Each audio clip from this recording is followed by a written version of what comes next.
Hello, I'm Frost, and welcome to my mid-July update for sci-fi gaming news.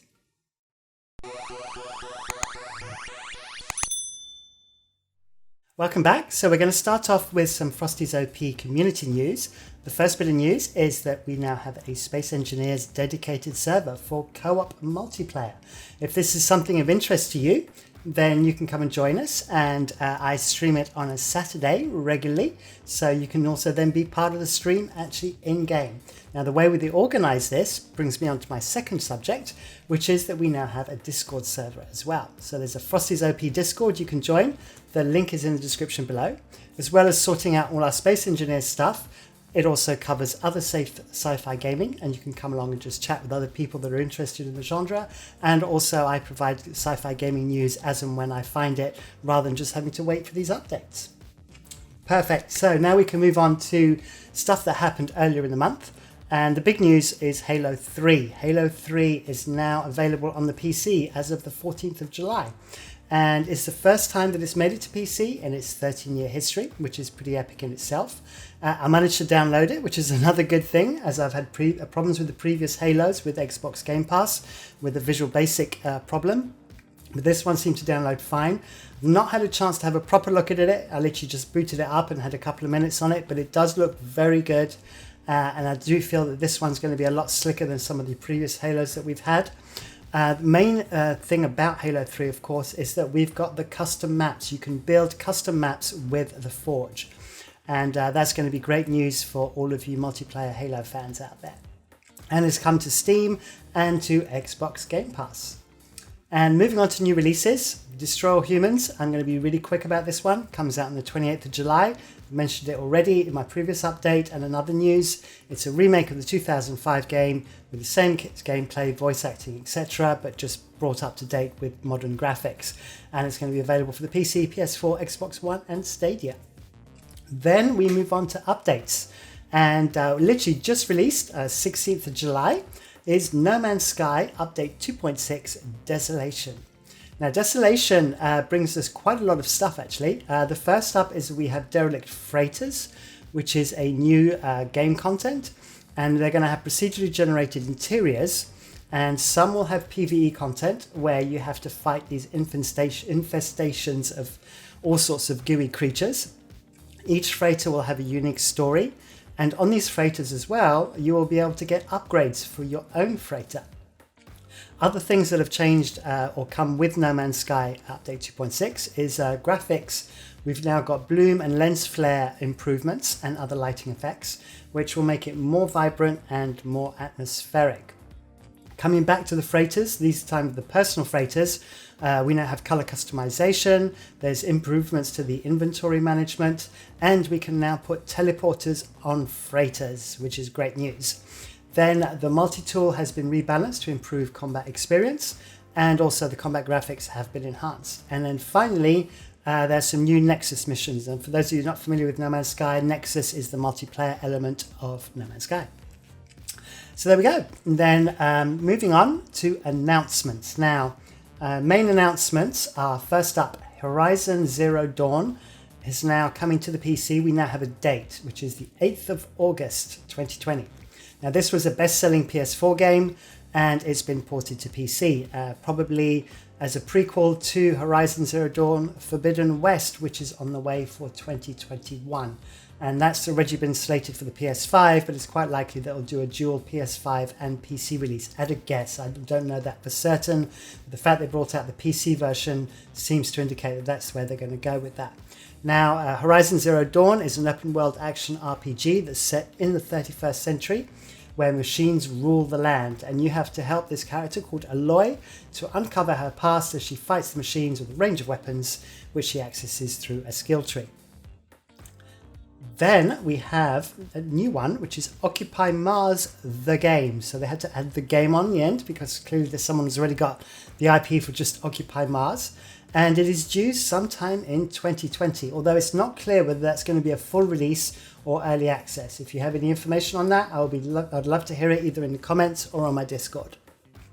Now, what is Occupy Mars? Well, it is a sandbox game. And from the initial views of it, it's a cross between Kerbal Space Program and Space Engineers. And a gameplay video was recently released by the devs on their YouTube channel. I will link it below. And what you're watching now is actually 20 Ways to Die in Occupy Mars, the game. And it did bring a smile to my face, and I thought that was quite a good video just to show you the graphics and kind of the interface, and you get to see the character die multiple times, which is always a good thing. Now, this game's been in development for the last 2 or 3 years. It comes from a very small development studio in Poland called Pyramid Games, but looks very promising. Then my last of my announcements is a Mutant. And Mutant is now due sometime in 2020. Now, this game was first announced at Gamescom in 2018, and it looks like we're finally going to get it this year.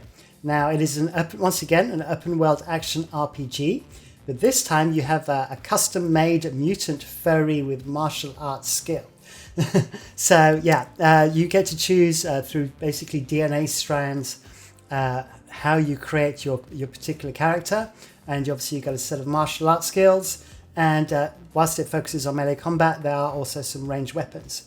Then the campaign is based around the concept of saving the tree of life, which keeps the whole planet alive.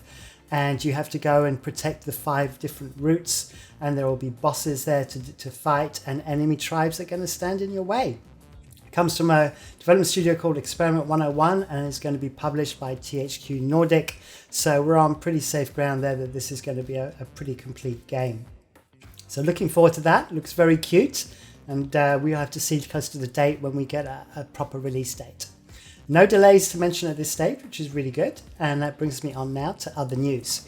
So first up, Star Wars Squadrons, which was announced recently, is going to come out on the 2nd of October.